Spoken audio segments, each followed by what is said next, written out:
foot in the sewers? Oh, Shredder is definitely on the offensive. Teenage Mutant Ninja Turtles Splintered Fate is a roguelike spin, which is a first for the franchise. It appears to be heavily inspired by other popular games in the genre, like Hades for example, but that's not by any means a negative. This new and updated version of the Apple Arcade original was a lot of fun to play both solo and online co-op. But before we really dive into it, if you're new here, please consider hitting that subscribe button. I would greatly appreciate it, and it would help me reach my current goal of 1,000 subscribers.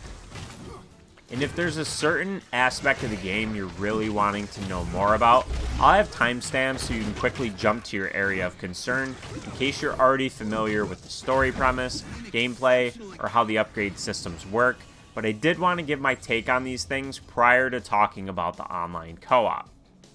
Now, the story in Splintered Fate can easily be summarized by saying that Splinter is kidnapped by Shredder. There's mysterious portals that are appearing all over New York City, and you have April and Metalhead analyzing for clues at the home base, which serves as your hub area. The Turtles will battle throughout 4 different chapters, and many different types of enemies, mini-bosses, and bosses to try and save their master. Now, when I first started playing, I played my first run solo just to get a feel for the game and the flow of it, which is similar again to other roguelikes in the genre. And you have your choice of the 4 different turtles when you play solo. Each one has kind of their own strengths and weaknesses and their types of like mastery and abilities. So you have your regular attacks, then you have your special attack, and then you also have your tool. And you can get different tools as you play, but your special ability and your regular attacks are kind of tied to that turtle and like their attack range and things like that. So finding the turtle that kind of best suits your playstyle is going to be something that you might need to tinker with the 4 turtles. I settled on Michelangelo, but I did enjoy Donatello as well. My friend that I played co-op with, he mostly played Donatello, and I played Michelangelo. I did try Leonardo, was not a fan at all, which is surprising because in most Ninja Turtles games, that's typically the one that I settle for is Leonardo. But anyways, you'll see a lot of Michelangelo gameplay here. So I just did want to mention that they do play differently. They're not just like all the same. So you can really change the experience up simply by just playing a different turtle, and that's a nice touch. Now, the gameplay is basically like a hack and slash, which kind of plays similar to a beat 'em up, where you'll travel through a very, very linear world. This does not have branching paths. Again, I'm sorry, I'm going to keep comparing this to Hades because it is similar. And that's the game that kind of stuck out in my mind is the one that it's most similar to. Like in Hades, you have different doors and you could pick branching paths and things like that. But in Splintered Fate, you have a very linear path. You're going to go through Chapter 1 in a linear fashion, mini-boss halfway through, shops at certain intervals, then boss, etc. for the other 3 chapters. Now, you'll get different choices of upgrades as you play through, so it's kind of random, so that's the RNG aspect of it. And, you know, the room layouts and the power-ups you get and the boss modifiers, all these things are random. So I don't want to make it seem like just because the game is linear that it plays the same every single run, because it absolutely does not. The room layouts might be the same in terms of like how the environment is structured, but like the enemies that you get is going to be different. You know, the difficulty is going to kind of depend on if you get champion enemies or what types of modifiers they have. Is it lightning out? Is there heavy rain? There's like the environmental aspects to it. There's a lot of variety here, so I don't want to give the wrong impression and make it seem like it's, you know, very vanilla, because it's definitely not, but it is linear, so you don't really have to worry about which path you should take. Exploration, not really so much. There's some boxes you can break open that give you some scrap, which is your temporary currency that you spend on a run. If you die or complete a run, then you lose it. There's also different permanent currencies you'll acquire. There's dragon coins, which you will spend when you return to the hub area, which is the Turtles lair. And then there are Dreamer coins, which you also spend for a different type of permanent upgrades. But I'm not going to get into all that stuff because I don't want to spoil it. Those things will unlock as you play through. You're expected to fail in this game. If you've never played a roguelike before, you're not supposed to beat it on your first try. It's going to probably take you several hours, unless you have godlike skills, before you're powerful enough to beat the game. And that's just the gameplay flow. So if you're new to this genre, this is a really great starter game to get you acclimated with how the systems in this genre work. And they did a really great job with balancing. There are like these huge jumps in difficulty from chapter to chapter because there are only 4 chapters total. So like if you beat chapter 1 and you get to 2, you might get to the boss and then you're gonna die a few times there and have to replay 1 and 2 to get there again, and then eventually you'll beat it, and then you'll probably get to 3. Probably take a few tries to beat 3 and then 4, and it goes on like that.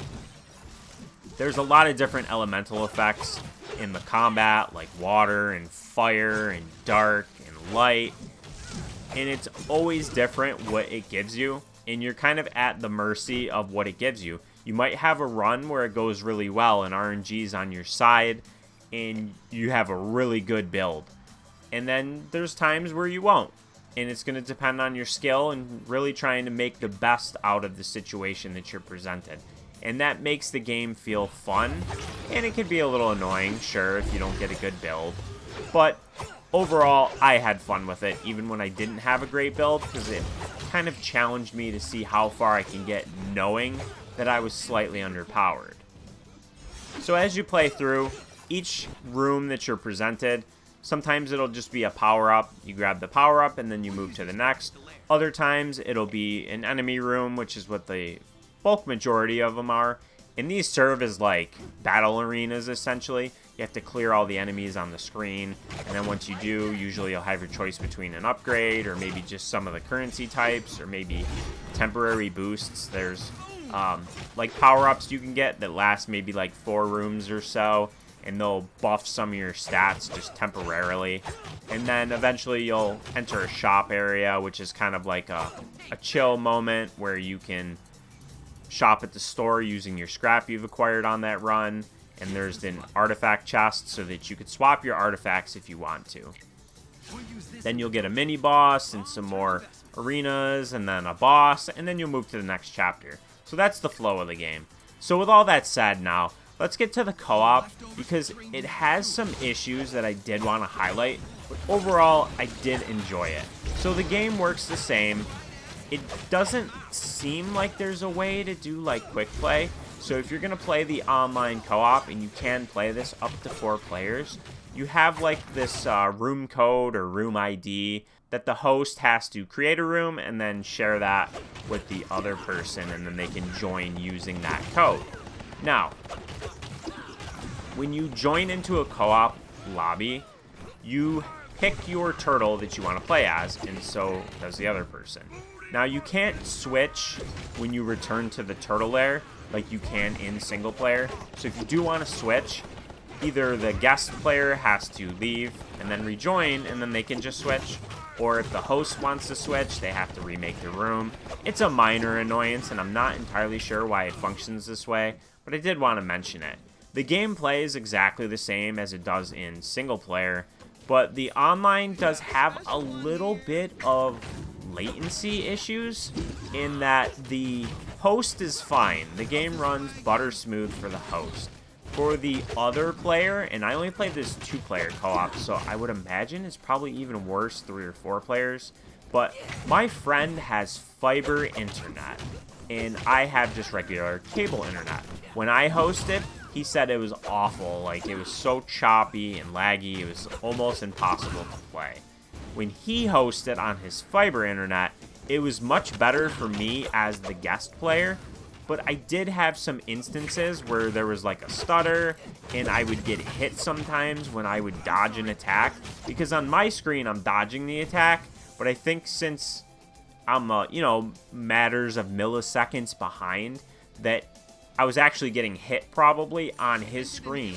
And that could be frustrating, and it made it much more difficult for me as the secondary player to get through the more difficult later chapters like 3 and 4 without taking unnecessary damage. I did still really enjoy playing with him and plan on playing more, to be quite frank, but I did want to mention this because I feel like this is a game thing and not an internet thing, since even on his fiber optic internet, it was still an issue. So that was a minor annoyance. Another thing is that there's a bug in the game where the game crashes when you use the artifact chest in online co-op. Now, I don't know exactly the specifics of what triggers this, and I would imagine they're probably going to patch it. So hopefully if you're watching this in the future that it's fixed at that point. But we had 2 runs get squashed by this bug because he crashed and then you couldn't continue that run in co-op because our progress was lost at that point. Saved our coins and our permanent currency we had earned, but we did lose that progress and that run.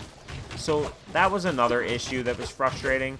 These 2 things, again, minor annoyances. The little bit of the latency delay, I kind of got used to it. I'm sure you probably see it in this co-op footage. You might have noticed like some little stutters and dips here and there. It's not real bad. I've played worse. In the game, when you play single player, and even the co-op aspect of it, like, is butter smooth from a frame rate perspective. So much so that they even have like a cinematic mode if you want better graphics and don't mind being locked at 30 FPS. But I had a lot of fun. We played it a ton so far and plan to play more because there's still a lot of upgrades to earn, and we still haven't quite beaten the final boss yet, which I'm not going to show any of, but I'm sure you can guess who it is. And as far as, the bug goes, just don't use the artifact chest. I didn't use it, and he stopped using it just to prevent that crash. That was the only thing we really ran into that was kind of a game-breaking issue, since it did full crash the game. It's not like it froze it for a second. It full crashed him back to the Switch's dashboard, essentially, or home screen.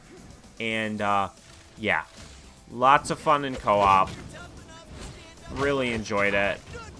Just wish that maybe they would fix that one bug and button up the netcode a tiny bit, because I don't feel like 2-player co-op should have any connectivity issues.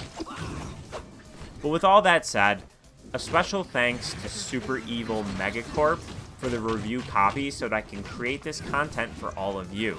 As someone that has been a huge Ninja Turtles fan since their youth, I really enjoyed the opportunity to not just create this video for all of you, also play a new style of Ninja Turtles game from a genre that I've grown to love in recent years. Now, don't get me wrong, I absolutely love my beat-em-ups, but this was a welcome change of pace, and I hope we get to see a sequel at some point down the line. I appreciate you watching this video through to the end. If you enjoyed it, please give it a like, subscribe if you haven't done so already, and also let me know in the comments if you plan on picking this up or if you have any questions, and I'll be sure to get back to you.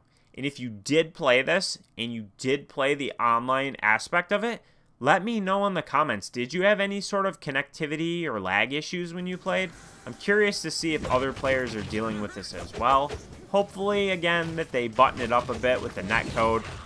I'm really assuming that it's a game thing and not an us thing, because we play a ton of games together and never have issues like this. But anyways, until next time, have a good one. At least I'm a cup half full kind of guy.